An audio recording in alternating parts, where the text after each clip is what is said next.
ವಿಶ್ವವಿದ್ಯಾಲಯ ಬಗ್ಗೆ ಮತ್ತು ಅನೇಕ ಜಿಲ್ಲಾ ಆಡಳಿತ ಮತ್ತು ಸರ್ಕಾರದ ಆಡಳಿತ ಯಾವ ತರ ವಿಫಲರಾಗ್ತಾ ಇದ್ದಾರೆ ಮತ್ತೆ ನಮ್ಮ ಕಲಬುರಗಿ ಜಿಲ್ಲೆ ಅಷ್ಟೇ ಅಲ್ಲ ಇವತ್ತು ರಾಜ್ಯಕ್ಕೆ ಇವತ್ತು ಸರ್ಕಾರದ ಆಡಳಿತದ ಬಗ್ಗೆ ಏನೇ ನಮ್ಮದು ಮನವರಿಕೆಗಳು ತಮ್ಮ ಮಾಧ್ಯಮ ಮೂಲಕ ನಾನು ಕೆಲವು ಮಾತನ್ನು ಹೇಳಿದ್ದೇನೆ.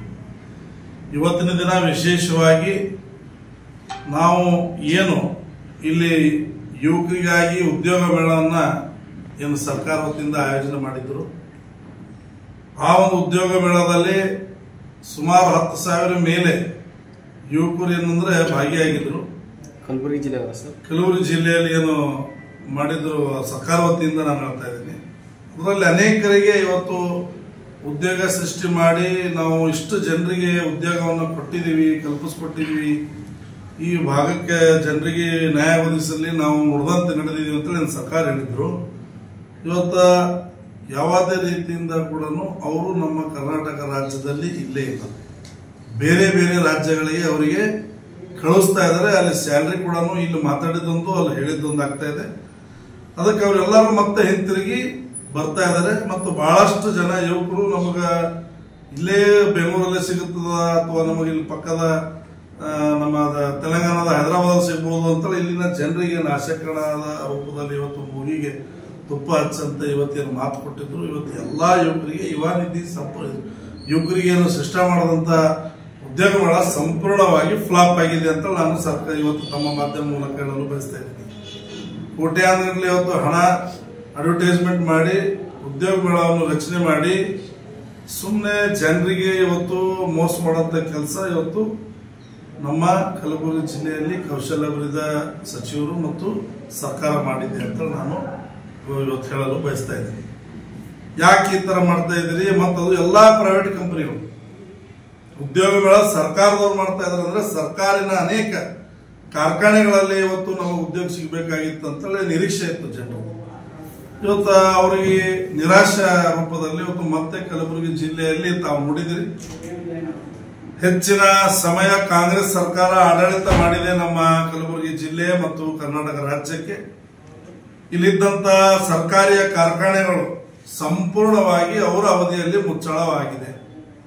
ಇವತ್ತು MSK ಮಿಲ್ ತಗೊಳ್ರಿ, ಇವತ್ತು ನಮ್ಮ ಕುರ್ಕುಂಟ CCI ಫ್ಯಾಕ್ಟರಿ ತಗೊಳ್ರಿ, ಇವತ್ತು ವಾಡಿಯ ಅಲ್ಸ್ಟಾಮ್ ಆಗಲಿ, ಇವತ್ತು ವಾಡಿಯ ಸರ್ಕಾರಿ ಕಾರ್ಖಾನೆಗಳು ತಗೊಳ್ರಿ.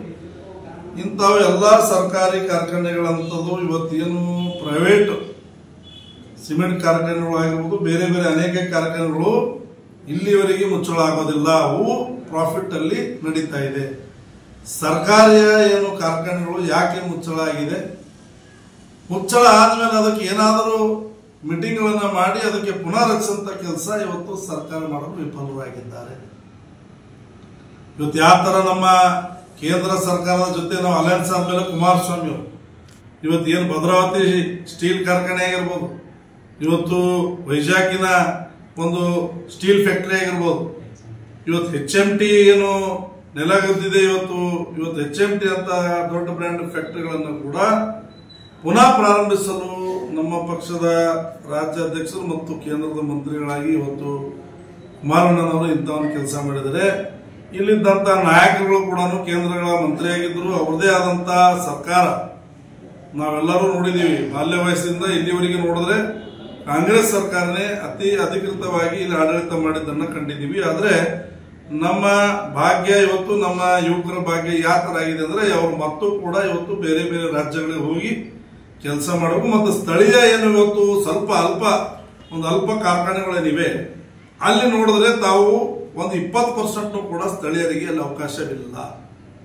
ಸ್ಥಳೀಯರಿಗೆ ಅವಕಾಶ ಕೊಟ್ಟಿದ್ದಾರೆ ಅಂದ್ರೂ ಕೂಡ ಎಷ್ಟು ಅಂತಂದ್ರೆ ಬಹಳ ಸ್ವಲ್ಪ.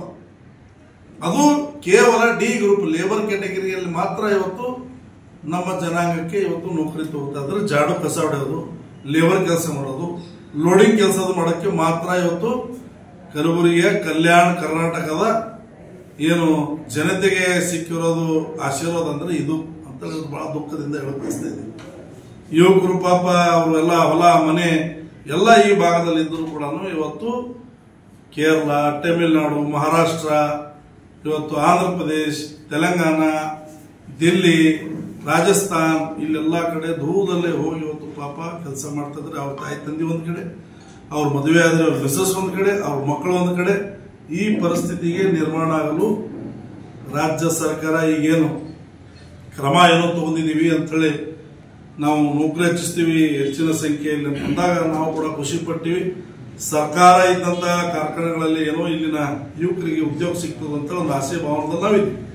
ಇವತ್ತು ನೌಕರಿ ಸಿಕ್ಕರು ಕೂಡ ಸುಮ್ಮನೆ ಅದು ಕಾಟಾಚಾರಕ್ಕಾಗಿ ಆ ಕಾರ್ಯಕ್ರಮ ಮಾಡಿ ಸರ್ಕಾರದ ಹಣ ಸುಮ್ಮನೆ ಇವತ್ತು ಹಾಳು ಮಾಡಂತ ಕೆಲಸ ಈಗಿನ ಸರ್ಕಾರ ಮತ್ತು ಕೌಶಲ್ಯಾಭಿವೃದ್ಧಿ ಮಂತ್ರಿಗಳು ಮಾಡಿದ್ದಾರೆ ಅಂತ ನಾನು ಘೋಷಿತವಾಗಿ ಹೇಳಲು ಬಯಸ್ತಾ ಇದ್ದೀನಿ. ಮತ್ತು ಅದೇ ರೀತಿಯಾಗಿ ತಾವು ನೋಡಿದಿರಿ, ವಿಶ್ವವಿದ್ಯಾಲಯದಲ್ಲಿ ಇವತ್ತು ಹೇಳ್ತಾರೆ, ಇಲ್ಲಿನ ಮಂತ್ರಿಗಳು ಹೇಳ್ತಾರೆ ಅದೊಂದು RSS ಕಚೇರಿ ಆಗಿದೆ ಅಂತ ಹೇಳ್ತಾರೆ. ಕೇಂದ್ರದ ಒಂದು ವಿಶ್ವವಿದ್ಯಾಲಯ ಇವತ್ತು RSS ಕಚೇರಿ ಆಗಿತ್ತಂದ್ರೆ ಅದಕ್ಕೆ ಸಂವಿಧಾನದ ಅಡಿಯಲ್ಲಿ ಯಾರು ಇದ್ದಾರೆ, ಯಾವ ಜನಾಂಗದವರು ಇವತ್ತು ಅಲ್ಲಿ ಎಲ್ಲಾ ಸಮಾಜದವರು ಇವತ್ತು ಅಲ್ಲಿ ಸ್ಟೂಡೆಂಟ್ಗಳಾಗಿದ್ದಾರೆ.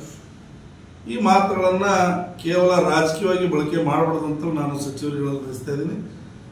ತಮ್ಮ ಆರೋಪ, ಯಾಕಂದ್ರೆ ಈಗ ತಾನೇ ನಮಗೆ ಕೇಳಪಟ್ಟಿದ್ದೀವಿ ಅಲ್ಲಿ ಒಬ್ರು ಮೃತ್ಯು ಹೋಗಿದ್ದಾರೆ ಅಂತೇಳಿ ಸ್ಟೂಡೆಂಟು, ಅವ್ರ ತಾಯಿ ತಂದೆನೂ ಕೂಡ ಈಗ ಆಗಮಿಸಿದ್ದಾರೆ. ಅವರು ಬಹಳ ದೂರದವರು, ಒರಿಸ್ಸಾದವರು ಅಂತ ಕೇಳ್ಪಟ್ಟಿದ್ದೀವಿ. ಅವರಿಗೆ ಸರ್ಕಾರ ಮತ್ತು ತಮ್ಮದೇ ಆಗಿದೆ ಕಾನೂನುವಾಗಿ ಹೋರಾಟ ಮಾಡಿ ಅದರಲ್ಲಿ ಏನು ನ್ಯಾಯ ಒದಗಿಸ್ಕೊಡ್ಬೇಕು, ಯಾವ ತರ ಏನಾಗಿದೆ ಲೋಪದೋಷ ಅದನ್ನ ಕಂಡಿಡಂತ ಕೆಲಸ ಕಾನೂನು ಮಾಡಬೇಕು. ಇದಕ್ಕೂ ಕೂಡ ನೀವು ರಾಜಕೀಯ ರಂಗ ಕೊಡೋದು ಸರಿಯಲ್ಲ ಅಂತ ನಾನು ಮಾನ್ಯ ಮಂತ್ರಿಗಳು ಹೇಳಲು ಬಯಸ್ತಾ ಇದ್ದೀನಿ. ದಯಮಾಡಿ ಇವತ್ತು ಈ ಒಂದು ಭಾಗದಲ್ಲಿ ನಿಮ್ಮ ಕೊಡುಗೆಗಳು ಏನಿದೆ ಅದರ ಬಗ್ಗೆ ಮತ್ತು ನಿಮ್ಮ ಮುಂದಿನ ಪ್ರಣಾಳಿಕೆಗಳು ಏನೇನಿವೆ ಅದರ ಬಗ್ಗೆ ಚರ್ಚೆ ಮಾಡಬೇಕಂತ ನಾನು ಹೇಳಕ್ ಬಯಸ್ತಾ ಇದ್ದೀನಿ. ಇರಲಿ, ನೀವು 5 ಗ್ಯಾರಂಟಿ ಕೊಟ್ಟಿದ್ರೆ ಕೊಡಿ. ಕಲ್ಯಾಣ ಕರ್ನಾಟಕ ಅಷ್ಟೇ ಅಲ್ಲ, ಕಿತ್ತೂರು ಕಲ್ಯಾಣ ಕರ್ನಾಟಕದಲ್ಲಿ ನೇಮಕಾತಿ ಮಾಡೋದಿಲ್ಲ ಸರ್ಕಾರ. ಹೆಚ್ಚಿನ ಅದೇ ನೋಡಿ ನೀವು ಬೆಂಗಳೂರು ಮೈಸೂರು ಅಲ್ಲಿ ನೋಡಿ ಒಂದು ನೇಮಕಾತಿ ಕೂಡ ಪೆಂಡಿಂಗ್ ಇರೋದಿಲ್ಲ. ಇದ್ರ ಬಗ್ಗೆ ನಾನು ಹಲವಾರು ಸಲ ವಿಷಯನ ಎತ್ತಿದ್ದೀನಿ. ಅದಕ್ಕೆ ನಾನು ಇವತ್ತು ಮತ್ತೆ ತಾವು ಕೇಳಿದ ಒಳ್ಳೆ ಪ್ರಶ್ನೆ ಇದೆ, ನಾನು ಉತ್ತರ ಹೇಳಲು ಬಯಸ್ತಾ ಇದ್ದೀನಿ. ಇಲ್ಲಿ ಅವರು ಕೇಳ್ತಾರೆ ಬಿಟ್ಬಿಡ್ತಾರೆ, ಒಂದು ಕಿವಿ ಕೇಳೋದು ಒಂದು ಕಿವಿ ಬಿಡೋದು. ನೇಮಕಾತಿ ಇಲ್ಲವೇ ಇಲ್ಲ. ಲ್ಯಾಂಡ್ ಆರ್ಮಿ ಕೆಲಸ ಕೊಡ್ತಾರೆ ಅಂತ ಯಾಕೆ ಹೇಳಿದೆ ನಾನು? 3,000 ಕೋಟಿ 4,000 ಕೋಟಿ ಲ್ಯಾಂಡ್ ಆರ್ಮಿಗೆ ಇವರು ಕೆಲಸ ಕೊಡ್ತಾರೆ. 40 ಸಿಬ್ಬಂದಿಗಳಿಲ್ಲ ಅಲ್ಲಿ. ಇವತ್ತು ತಾವು ಮಾಧ್ಯಮದವರು ಆಫೀಸ್ ಹೋಗಿ ಕೇಳಿ, ಯಾವುದೇ ರೀತಿಯಿಂದ ಇಕ್ವಿಪ್ಮೆಂಟ್ಸ್ಗಳಿಲ್ಲ. ಮತ್ತಿದು ಏನು ಡ್ಯೂಟಿ ಹೊಡ್ಲಾರ್ದೆ ಮತ್ತೆ ಏನ್ ಮಾಡ್ತಾರೆ? ಅವ್ರ ಹತ್ರ ಎಲಿಜಿಬಿಲಿಟಿ ಇಕ್ವಿಪ್ಮೆಂಟ್ಸ್ ಇಲ್ಲ. ಮತ್ತದೇ ಅವರು ಯಾರು ಹೇಳ್ತಾರೆ, MLAಗಳು ಯಾರು ಮಂತ್ರಿಗಳು ಅವ್ರ ಕಾರ್ಯಕರ್ತಗಳ ಹತ್ರ ಅವ್ರಿಗೆ ಕೆಲಸ ಕೊಡೋದು, ಕಳಪೆ ಕಾಮಗಾರಿ ಆಗೋದು, ಬಿಲ್ ಎತ್ತೋದು. ಅದು ಥರ್ಡ್ ಪಾರ್ಟಿ ಇನ್ಸ್ಪೆಕ್ಷನ್ ಕೂಡ ಮಾಡೋದಿಲ್ಲ. ನೇಮಕಾತಿ ಮಾಡಿದ್ರೆ ಇವತ್ತು ಬಹಳಷ್ಟು ಜನರಿಗೆ ಅನುಕೂಲ ಆಗ್ತದೆ. ಪಾಪ್ಯುಲೇಷನ್ ಜನಸಂಖ್ಯೆ ದಿನನಿತ್ಯವಾಗಿ ಏರ್ತಾ ಇದೆ. ಸರ್, ಈ ನೇಮಕಾತಿ ಬಿಟ್ಬಿಟ್ಟು ಪ್ರೈವೇಟ್ ಅಲ್ಲಿ ಈಗ ಉದ್ಯೋಗ ಮಾಡೋದು ಅವಶ್ಯಕತೆ ಇರಲಿಲ್ಲ ಅಂತ ಅನಿಸ್ತಾ ಇದೆ ನಿಮ್ಗೆ. ಮತ್ತೆ ಕಲಬುರಗಿ ಬಿಟ್ಟು ಬೇರೆ ಸ್ಟೇಟ್ಗೆ ಮಕ್ಕಳ ಈಗ ಉದ್ಯೋಗಕ್ಕಾಗಿ ಅರಸಿ ಹೋಗುವಂತ ಪರಿಸ್ಥಿತಿ ತಂದವ್ರು ಯಾರಂತ? ಸರ್, ನಮ್ಮನ್ನ ನಾವು ಮೊದಲು ಪ್ರಶ್ನೆ ಮಾಡ್ಕೊಳ್ಳುವಂತ ಕಲಿಬೇಕು. ನಾನು ಹೇಳ್ತಾ ಇರೋದು, ಸರ್ಕಾರದಲ್ಲಿ ಇವತ್ತು ಯಾರು ಆಡಳಿತದಲ್ಲಿದ್ದಾರೆ ಅವರನ್ನ ಅವರು ಪ್ರಶ್ನೆ ಮಾಡ್ಕೊಳ್ಬೇಕು. ಯಾಕೆ ನಾನು ಈ ಮಾತು ಹೇಳ್ತಾ ಇದ್ದೀನಿ ಅಂದ್ರೆ, ಕಳೆದ ನಮ್ಮ ತಮ್ಮದೇ ಸೋಷಿಯಲ್ ಮೀಡಿಯಾದಲ್ಲಿ ಹೇಳಿದ್ದೀನಿ. ಈ ನಮ್ಮ ಮಕ್ಕಳು ನಾವೆಲ್ಲದರ ಒಳ್ಳೆ ಸ್ಥಿತಿ ನಾವು ದೊಡ್ಡ ದೊಡ್ಡ ಶಾಲೆಗಳಿಗೆ, ಪ್ರೈವೇಟ್ ಇನ್ಸ್ಟಿಟ್ಯೂಟ್ಗಳಿಗೆ ನಮ್ಮ ಮಕ್ಕಳಿಗೆ ಹಾಕ್ತೀವಿ. ಬಡವರ ಮಕ್ಕಳು ಎಲ್ಲಿ ಹೋಗ್ತಾರೆ? ಸರ್ಕಾರಿ ಶಾಲೆಗೆ. ಅಲ್ಲಿ ಬಾತ್ರೂಮ್ ಇರೋದಿಲ್ಲ, ಛತ್ ಲೀಕೇಜ್ ಆಗ್ತಾ ಇರುತ್ತೆ. ಇಂತಲ್ಲಿ ಸಿಬ್ಬಂದಿ ಬಿಡ್ರಿ ಇದ್ದಿದ್ದನ್ನ ಕರೆಕ್ಟ್ ಆಗಿ ಅವರು ಮೇಂಟೈನ್ ಕೂಡ ಮಾಡೋದಿಲ್ಲ. ಯಾವುದೇ ಡೋಂಟ್ ಕೇರ್. ತತ್ತಿಯಲ್ಲಿ ಕಮಿಷನ್, ಇವತ್ತು ಫುಡ್ ಸಪ್ಲೈ ಅವ್ರದ್ದು ಏನು ಬರುತ್ತೆ ಅದರಲ್ಲಿ ಕಮಿಷನ್, ಎಲ್ಲಾ ರೀತಿಯಲ್ಲೂ ಕೂಡ ಜಾಬ್ ಮಾಡ್ತಕ್ಕಂಥವ್ರಿಗೆ 2-3 ತಿಂಗಳಾದ್ರೂ ಪೇಮೆಂಟ್ ಇಲ್ಲ ಸರ್. ನೀವು 2-3 ತಿಂಗಳಾಗತ್ತೀರಿ ಸರ್. ಇದೇ ಕೌಶಲ್ಯಾಭಿವೃದ್ಧಿ ಸಚಿವರು ಖಾತೆಯಲ್ಲಿ ನೋಡಿ, ಅಲ್ಲಿ ಕ್ಯೂನಿಕ್ಸ್ ಅಂತ ಒಂದು ಟೆಂಡರ್ ಕೊಟ್ಟಿದ್ದಾರೆ ಅವರಿಗೆ. ಇವತ್ತು 2 ವರ್ಷ ಆಗ್ತಾ ಬಂತು, ಸ್ಯಾಲರಿ ಇಲ್ಲ ಅವ್ರಿಗೆ. ಪಾಪ ಎಲ್ಲಿ ಹೋಗ್ಬೇಕು? ಮತ್ತೆ ನಾವು ನುಡಿದಂತೆ ನಡೆದಿದ್ದೀವಿ ಅಂತ ಶಾಸಕರು ಫಸ್ಟ್ ಕ್ಲಾಸ್ ಹೇಳ್ತಾರೆ ಮೈಕಲ್ಲಿ ಬಂದು ನಿಮ್ಮ ಮಾಧ್ಯಮದ ಅಂಕಿಅಂಶಗಳು ಕೂಡ ಹೇಳಿ ಅವರಿಗೆ. ಶ್ವೇತಪತ್ರ ಹೊಡಿಸಿ ಅಂತ ನಮ್ಮ ಮನೆ ನಿಖಿಲ್ ಕುಮಾರಸ್ವಾಮಿ ಹೇಳಿಲ್ವಾ? ಹೊಡಿಸ್ಲಿ. ಏನ್ ಮಾಡಿದ್ದಾರೆ? ಎಷ್ಟು ನೀವು ಅನುದಾನವನ್ನ ಬಿಡುಗಡೆ ಮಾಡಿ ತಂದಿದ್ರಿ? ಸರ್ಕಾರದ ಅನುದಾನ ಎಲ್ಲೆಲ್ಲಿ ಮುಡಿಸ್ತಾ ಇದ್ರಿ? ಸ್ಯಾಲರಿ ಯಾವ ರೂಪದಲ್ಲಿ ಮಾಡ್ತಾ ಇದ್ರಿ? ಎಷ್ಟೆಷ್ಟು ತಿಂಗಳಿಗೆ ಸರಿಯಾದ ರೂಪದಲ್ಲಿ ಸ್ಯಾಲರಿ ಮುಡಿಸಿದ್ರಿ ಎಂಬುದು ಹೇಳಿ. ಅವ್ರ ಬಾಯಿಂದ ಬರ್ಲಿ, ನಮ್ಮ ಪ್ರಶ್ನೆಗೆ ಉತ್ತರ ಕೊಡಲ್ಲ ಅವ್ರು ಪಾಪ. ಸರ್, ಈಗ ಕಲಬುರಗಿ ನಗರದಲ್ಲಿ ರಸ್ತೆಗಳು ಬಹಳಷ್ಟು ಹದಗೆಟ್ಟಿವೆ. ಮಳೆ ಬಂದರೆ ಸಾಕು ಸಂಪೂರ್ಣವಾಗಿ ಕೆರೆಯಂತೆ ನಿರ್ಮಾಣವಾಗುತ್ತೆ. ಯಾಕಂದರೆ ಕುಸ್ನೂರು ರೋಡ್, ನ್ಯೂ RTO ಆಗಿರ್ಬೋದು, ಅಪ್ಪ ಟೆಂಪಲ್ ಆಗಿರ್ಬೋದು, ಮತ್ತು ಇನ್ನು ಅನೇಕ ಕಡೆ ಇದೇ ಪರಿಸ್ಥಿತಿ ಇದೆ. ಸಾರ್ವಜನಿಕರು ದಿನನಿತ್ಯ ಪರದಾಡುವಂಥ ಪರಿಸ್ಥಿತಿ ನಿರ್ಮಾಣವಾಗಿದೆ. ಯಾಕೆ ಇದ್ರ ಬಗ್ಗೆ ಸ್ಥಳೀಯ ಸಮಸ್ಯೆಗಳ ಬಗ್ಗೆ ಬಗೆಹರಿಸ್ತಾ ಯೋಚನೆ ಮಾಡ್ತಾ ಇಲ್ಲ ಅಂತ? ಸರ್ ನಾನು ಹೇಳ್ತಾ ಇದ್ದೀನಲ್ರಿ, ನುಡಿದಂತೆ ನಡೆದಿದ್ದೀವಿ ಅಂತೇಳಿ 5 ಗ್ಯಾರಂಟಿ ಮಾತ್ರ ಅವ್ರು ಹೇಳ್ತಾರೆ. ಅದನ್ನು ಕೂಡ ಎಲ್ಲಿ ಕೂಡ ಈಗ ಮೊನ್ನೆ ತಾನೆ ಮೇಡಮ್ ಅವರು ಹೇಳಿದ್ರು, ನಮ್ಮ ಗೃಹಲಕ್ಷ್ಮಿಯ ಹಣವನ್ನು ನಾವು ಬಿಡುಗಡೆ ಮಾಡಿದ್ದೀವಿ ಅಂತ. ಬರೇ ಊರಲ್ಲಿ ಪ್ರಾಕ್ಟಿಕಲ್ ಆಗಿ ಕೇಳಿ ನೋಡಿ, ಎಲ್ಲಿ ಕೂಡ ಹಣ ಇಲ್ಲಿವರೆಗೆ ಬಂದಿಲ್ಲ. ಪೇಪರ್ ಅಲ್ಲಿ ನಿಮ್ಮ ಮಾಧ್ಯಮದವ್ರ ಮುಂದೆ ನಾವು ನುಡಿದಂತೆ ನಡೆದಿದ್ದೀವಿ. ಈಗ ನೀವೇ ಹೇಳ್ತಾ ಇದ್ರಿ, ರಸ್ತೆಗಳು ಹೋಗಿ ಅವ್ರ ಕ್ಯಾಮ್ರಾ ತೋರಿಸಿ, ಆದ್ರೂ ಕೂಡ ಅದಕ್ಕೆ ಕೇರ್ ಇಲ್ಲ. ಯಾಕಂದ್ರೆ ಇಲ್ಲಪ್ಪ ನಮ್ಮ ಹತ್ರ ಹಣ ಇಲ್ಲ.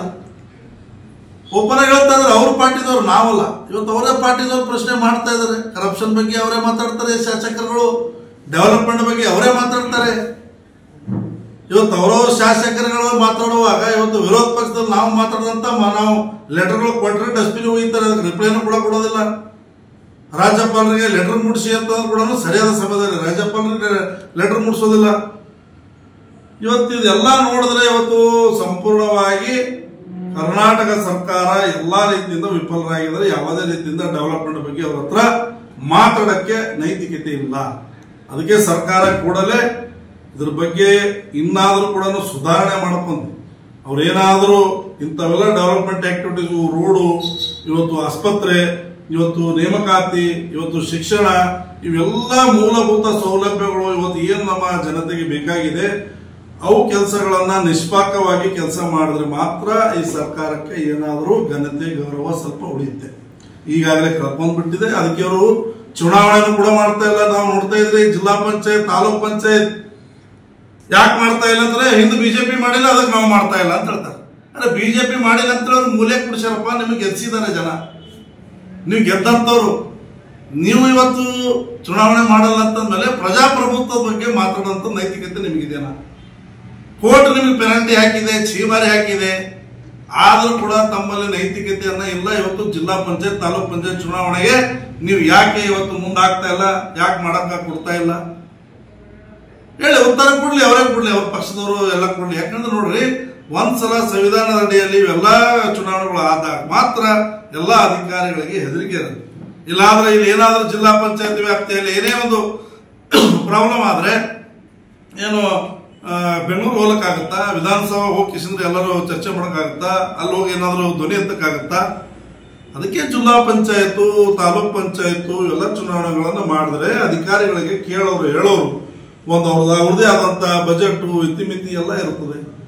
ಇವತ್ತು 5-6 ವರ್ಷ ಆದ್ರೂ ಕೂಡ ಚುನಾವಣೆ ಆಗ್ತಾ ಇಲ್ಲ. ಸರ್ಕಾರ ಇವತ್ತು ಪೆನಾಲ್ಟಿ ಹಾಕಿದೆ, ಚೀಮಾರಿ ಹಾಕಿದೆ ಅಂದ್ರೂ ಕೂಡ ಇಲ್ಲಾಂದ್ರೆ ಎಷ್ಟರ ಮಟ್ಟಿಗೆ ನಿರ್ಲಜ್ಜತದಿಂದ ಈ ಸರ್ಕಾರ ನಡೆಸ್ತಾ ಇದ್ದಾರೆ ನಮ್ಮ ಕರ್ನಾಟಕದಲ್ಲಿ ಅಂತ ತಾವು ಅರ್ಥಕೊಳ್ಬಹುದು. ಸರ್, ಇನ್ನೊಂದು SCP ಮತ್ತು TSP ಹಣ ಮತ್ತೆ ಪಂಚ ಗ್ಯಾರಂಟಿ ಯೋಜನೆಗೆ ಹಾಕೊಳ್ತಾ ಇದ್ದಾರೆ. ಹಾಕೊಳ್ಳೋದಲ್ಲದೆ ಹಿಂದಿನ ಸರ್ಕಾರ ಇದು SCP TSP ಹಣ ಇದು ಅಂದ್ರೆ ಈ ನೇಮಕ ದುಡ್ಡು ನಿಗಮ ಮಾಡಿದ್ದು ಕಾಂಗ್ರೆಸ್ ಸರ್ಕಾರನೇ. ಖರ್ಗೆ ಅವ್ರು ಏನ್ ಹೇಳಿದ್ರು ಅಂತಂದ್ರೆ, ಆ ಟೈಮಲ್ಲಿ ಈ ದುಡ್ಡನ್ನ ಬೇರೆದಕ್ಕೆ ಬಳಕೆ ಮಾಡಿ ಅವ್ರ ಮೇಲೆ ಅದಕ್ಕೆ ಮೇಲೆ ಅಟ್ರಾಸಿಟಿ ಕೇಸ್ ಮಾಡ್ತೇವಿ ಅಂತ ಹೇಳಿದ್ರು. ಈಗ ಅವರೇ ಯೂಸ್ ಮಾಡ್ಕೊಳ್ತಾ ಇದ್ದಾರೆ. ಈಗ ಅವ್ರು ಎಷ್ಟು ಜನಕ್ಕೆ ಅಟ್ರಾಸಿಟಿ ಮಾಡಿಸ್ತಾರೆ ಅದನ್ನಕ್ಕೆ? ಇವತ್ತು ಕಾಂಗ್ರೆಸ್ ಸರ್ಕಾರದಲ್ಲೇ ಅವರ ನೇತಾರಗಳಾಗಿರ್ಬೋದು, ಅವರ ಹಿರಿಯ ನಾಯಕರುಗಳಾಗಿರ್ಬೋದು, ಈಗಿದ್ದಂತ ಮಂತ್ರಿಗಳಾಗಿರ್ಬೋದು, ಯಾರ ಆಡಳಿತ ಏನೇನು ಮಾಡ್ತಾರೆ ಎಂಬುದು. Thanks for watching Read, Discuss and Debate with editor Dr. Yan Prashant Rao. Wanted reporters in print, digital and visual media for Bharat Vaibhav Daily Newspaper, BV News 5 Channel and BV Fast Web News from all the talukas of Karnataka, Goa and Maharashtra. If interested, send your resume to 9019229369.